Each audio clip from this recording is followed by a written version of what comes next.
Hello' everyone.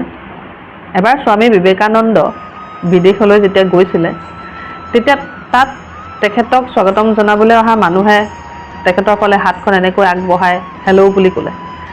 তেতিয়া স্বামী বিবেকানন্দই তেওঁলোকক নমস্কাৰ বুলি ক'লে। তেতিয়া সেই স্বাগতম জনাবলৈ অহা মানুহবিলাকে অৰ্থাৎ মানুহবিলাকৰ ভিতৰত দুই এজনে ক'লে যে স্বামীজীয়ে ইংলিছ নাজানে হ'বলা, সেইকাৰণে তেওঁলোকে এইবাৰ হিন্দীত তেওঁক কেনে আছে বুলি সুধিলে। তেতিয়া স্বামী বিবেকানন্দই ক'লে I am fine, thank you. তেতিয়া মানুহকেইজন আচৰিত হ'ল, যে কেনেধৰণৰ মানুহ।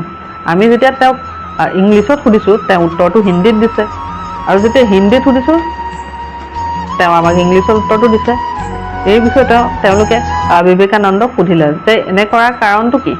তেতিয়া স্বামীজীয়ে হাঁহি পেলাই ক'লে যে যেতিয়া তোমালোকে মোক